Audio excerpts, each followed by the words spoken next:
In today's 26 minutes Dakar, in the bikes, on his way to winning 5 rallies, Cyril Deprail seals the deal. In the car, Stefan Pederhansel also makes it 5. 5-time car winner, 11-time Dakar master. But in the trucks, a rebirth for Kamaz and a new boy taking victory. Eduard Nikolaev brings it home for the trucks. In Dakar World, we have all the numbers and facts of this incredible journey through Peru, Argentina and Chile. And in Legend, we talk to Stefan Pederhansel about his early career, including that all-important 6th victory on a bike. All the news, all the action on this 26 minutes Dakar La Serena to Santiago.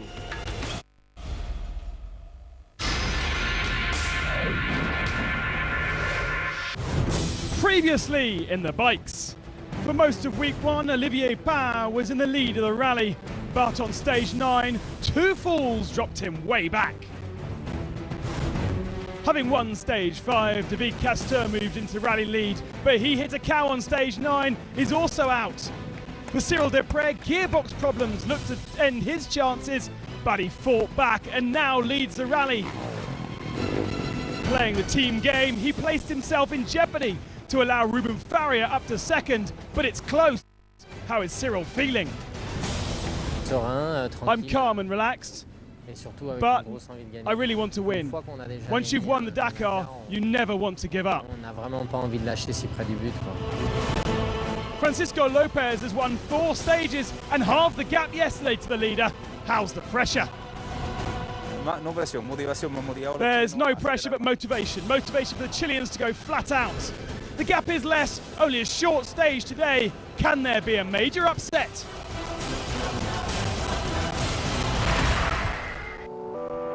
When the bikes eventually arrived in the La Serena bivouac yesterday, scratch winner Francisco Lopez appeared to have a problem. We have a little problem with our engine now, and we're thinking about changing it. That's the way it is. The issue was 4th gear. An engine change would cost him any hope of fighting Deprail. I'm never happy when others have problems. It's something the old-timers have taught me and the people at KTM. Eventually, the team took the decision. A 15-minute penalty and Chaleco would drop to 3rd. Chaleco wanted to carry on with this engine without 4th gear. But it is sort of a bit of all or nothing. Chaleco is the kind of rider that likes to take risks, but if he finishes a 3rd time on the podium, that will be a success.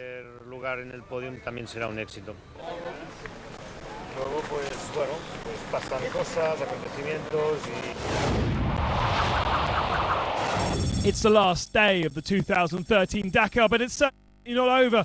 A 346-kilometer stage with a neutralization section in the middle will keep the focus of many.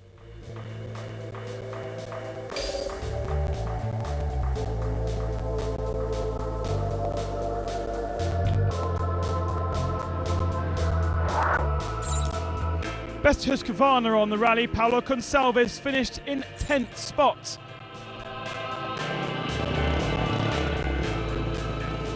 He managed to grab 8th today, but he failed to grab the elusive stage victory that he's wanted all rally.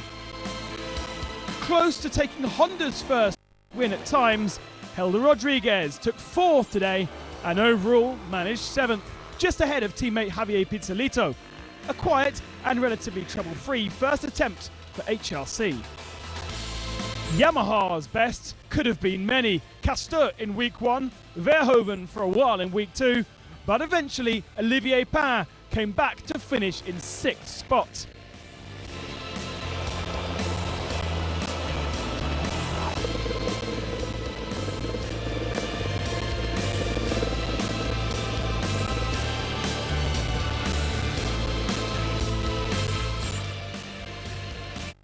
In the top 5, there was only KTM's.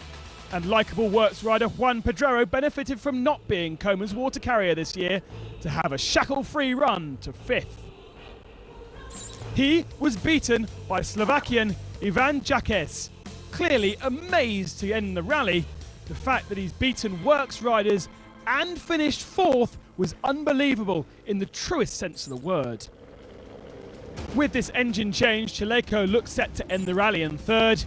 A success if you consider the horrendous injuries he spent a year recovering from last year. His pace was good enough for a 5th stage win today, and he did end up in 3rd spot. Here, a 3rd place has more value than 2nd place, especially because I had a big accident last year and it was really, really hard. So this is like a win for me. Completing this time feels like winning. Coming back at full throttle is something that has even more value, more meaning.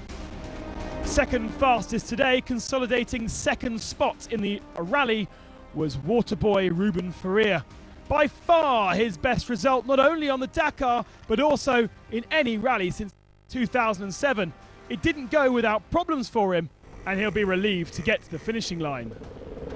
So Cyril Desprez on his way to a 5th Dakar title and a very different win to his other 4. Every previous time he spent duking it out with Mark Coma, but this time he had to survive the onslaught of the young all on his own.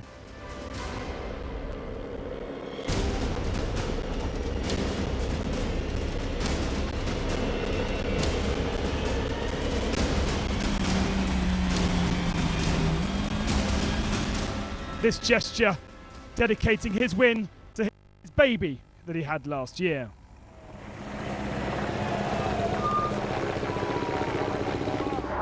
I don't think anyone will steal this win from me. I haven't stolen it from anyone else. I fought for it with everything a Dakar can take. A few mistakes in navigation, maybe less than others. Good management of the mechanics and a very good team, probably better than others. Of course, I'm very happy. The team element is not much spoken about in bikes, but clearly it means a lot to Desprez and Farrier. Lopez won the stage ahead of Ruben Farrier despite that crash. Barreda in 3rd spot, Rodriguez and Pedrero rounding out the top 5. But in the overall standings, that's what it means. Cyril Desprez wins by 10 minutes ahead of his teammates. Lopez 18 down despite that engine change. And then Jakes and Pedrero, KTM, dominate.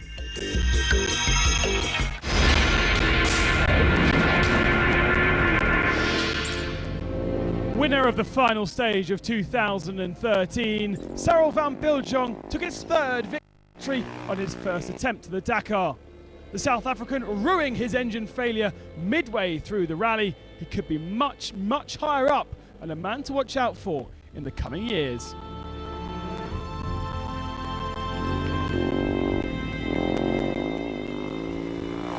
In the top 5, Sebastian Palmer took 5th position after a single stage win. It's also his first time on a quad in the Dakar.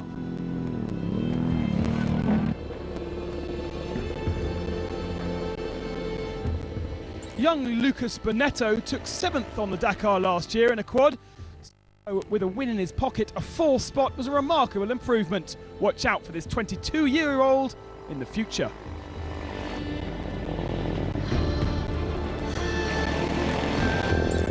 Poland's Rafał Sonik is a seasoned professional and certainly had some good and bad days this year, but the speed was good enough overall to take 3rd.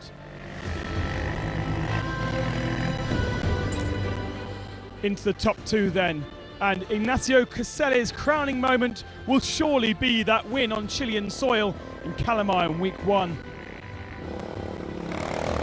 He hasn't had the same level of performance in the last few years, so 2nd overall is an incredible performance. Almost before we left Lima, Marcus Patronelli was in charge, the man everyone was watching.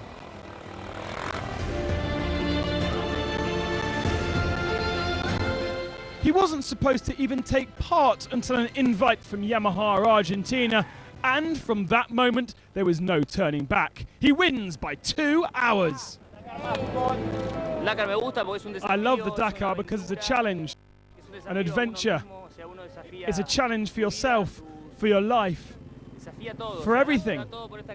We do the competition for several years, and we like to race and be ahead, but it's really not easy.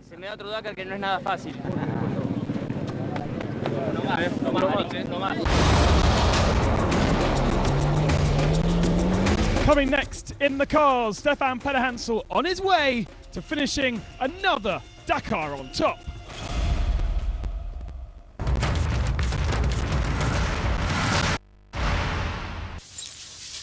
Leading the bikes yesterday was American rookie Kurt Caselli, but 30 kilometers before the end, he stopped. I found this dirty guy on the side of the road, like completely dirty, and I thought, oh, who's this guy? It must be one of the guys at the back. Oh, it's Kurt. Yeah, so I turned him in. Thank you. He saved my first Dakar finish. Yeah, now we're gonna have a cold beer. Yeah, for sure. Way to go. Best under 10 litre truck Teru Sugawara had this scare on the stage yesterday in his Hinu. Amazingly, he didn't even know he had a puncture.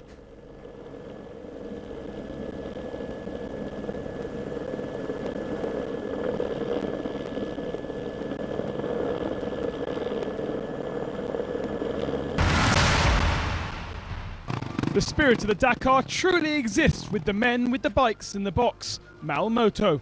It's the cheapest but also toughest way to do the Dakar with no assistance, just each other. And Frenchman Hugo Payan is putting on a great show, 49th overall. There's still 8 of the compatriots running.